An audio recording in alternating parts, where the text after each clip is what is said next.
아름다운 우리 역사 10분 역공입니다. 지난 시간 EP 21 삼천옥녀 거짓말 재밌으셨나요? 오늘은 EP 22 황산벌과 백제 최후 이야기입니다. 백제의 마지막 장군은 아내와 아들을 먼저 죽이고 전장에 나갔습니다. 그 장군의 이름은 계백 백제 최후의 달솔이었습니다. 그가 이끈 병력은 단 5천, 맞선 적은 5만이었습니다. 10대 1의 싸움, 그러나 계백은 4번을 이겼습니다. 황산벌의 진실 사료 그대로 따라가 보겠습니다.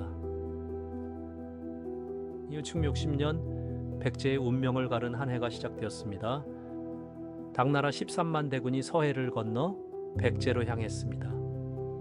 신라 5만은 김유신을 앞세워 동쪽에서 징역했습니다. 백제는 동서 양쪽에서 협공당하는 처지가 됐습니다. 의자왕은 사비성에서 긴급 어전회의를 열었습니다. 신하들의 의견은 둘로 갈렸고 시간은 빠르게 흘렀습니다. 성충은 이미 옥중에서 굶어 죽은 뒤였다고 전해집니다. 흥수는 유배지에서 백강과 탄현을 막으라 외쳤습니다. 그러나 조정은 그 말을 끝내 받아들이지 않았습니다. 당군은 이미 백강에 들어섰고 신라군은 탄현을 넘었습니다. 두 길목이 동시에 무너지자 사비성은 무방비가 됐습니다. 이때 의자왕이 마지막으로 부른 사람이 계백이었습니다. 계백은 백제 최고의 장군이었지만 병력은 단 5천뿐이었습니다. 맞서야 할 신라군은 김유신이 이끄는 5만 전개였습니다. 10배 차이의 병력 앞에서 계백은 출정을 결심합니다. 출정 전날 밤, 계백은 자신의 집으로 조용히 돌아갑니다.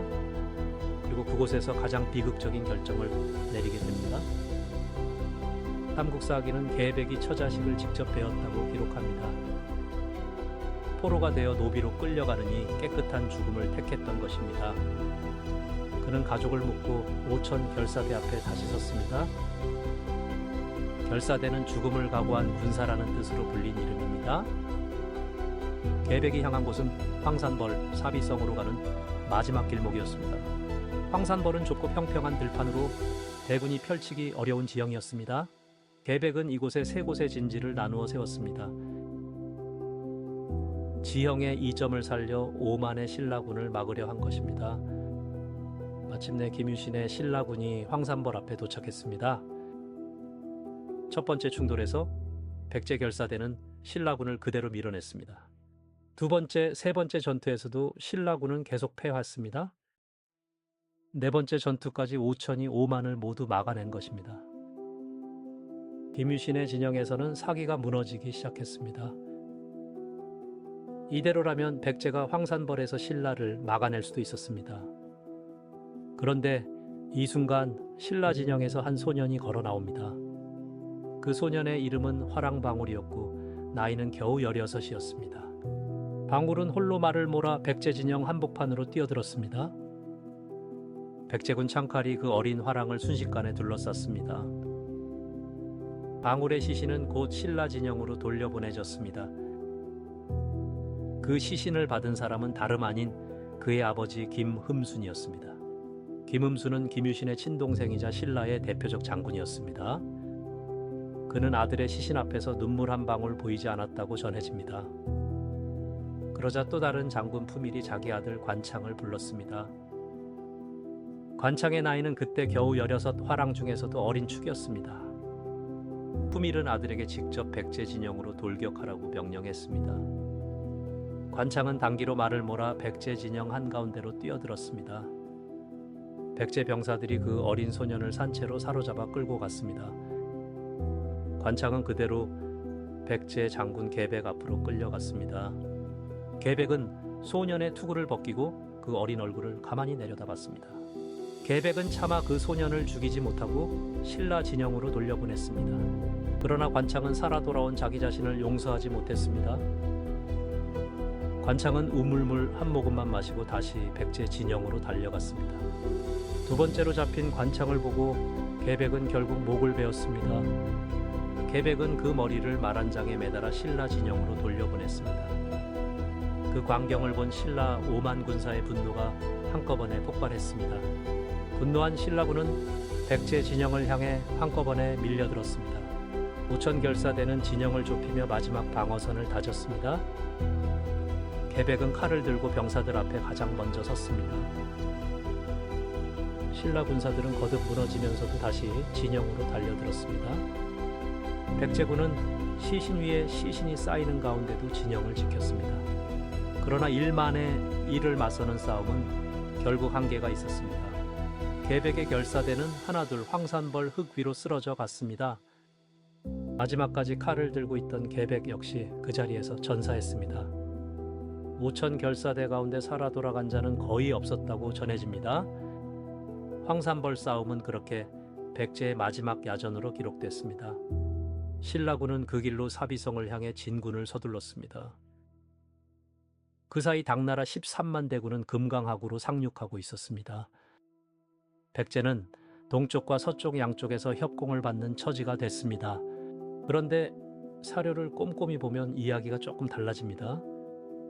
사비성 함락 직전 의자왕은 도성을 빠져나가 웅진성으로 향했습니다. 끝까지 항전하려 했던 흔적이 삼국사기에 분명히 남아 있습니다. 그러나 웅진성을 지키던 부하 예식진이 왕을 배신했습니다. 예식진은 의자왕을 결박해 당나라 진영으로 끌고 갔습니다. 결국 의자왕의 항복은 스스로 결정한 일이 아니었던 셈입니다.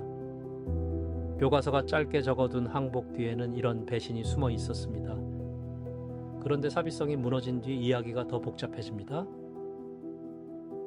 의자왕은 태자와 함께 웅진성으로 급히 피신했습니다. 웅진성은 백제가 한때 수도로 삼았던 견고한 요새였죠. 그곳에서 다시 항전을 준비할 시간은 충분했는데요. 그러나 닷새 만에 의자왕은 결박된 채 끌려 나옵니다.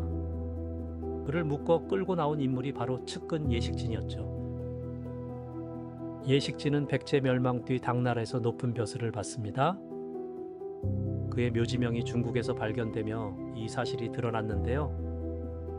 묘지명에는 그가 군주를 사로잡아 바쳤다고 적혀 있었죠. 백제의 마지막 항복은 결국 내부 배신의 결과였던 셈입니다. 의자왕은 태자와 신하 수십 명과 함께 당나라로 끌려갔죠. 함께 끌려간 백제 백성은 12,000명이 넘었다고 전해집니다. 낙양에 도착한 의자왕은 며칠 만에 병으로 세상을 떠났는데요. 당나라는 그를 낙양 북망산자락에 묻었다고 기록했습니다. 백제 본토에는 단기 5개의 도독부를 설치해 통치했죠. 그러나 백제 유민들은 부흥운동을 일으켰는데요. 복신과 도침은 주류성을 거점으로 백제 부활을 외쳤습니다. 외에 머물던 왕자 부여풍을 모셔 와 새 왕으로 추대했죠. 외는 4만 명이 넘는 대규모 원군까지 바다 건너 보냈는데요. 이렇게 백제 부흥의 불씨는 백강어기에서 다시 타올랐습니다. 백강 전투는 663년 8월에 벌어진 동아시아 국제전이었는데요. 외의 함선 400척이 백강어기로 빽빽하게 밀려 들어왔거든요. 당의 수군은 좁은 물길을 이용해 화공으로 맞섰는데요. 외선 400척이 4번 싸워 4번 모두 불탔다고 전해집니다. 바닷물이 핏빛으로 물들었다는 기록이 일본서기에 남아 있는데요. 부여풍은 배를 버리고 고구려 방향으로 달아났다고 전해집니다. 주류성은 9월에 함락되며 부흥군동도 사실상 막을 내렸는데요. 임존성의 흑치상진은 끝까지 버티다 결국 당에 항복했죠. 백제 유민 수천 명은 배를 타고 외로 망명을 떠났는데요. 그런데 사료를 꼼꼼히 보면 이야기가 달라지는데요.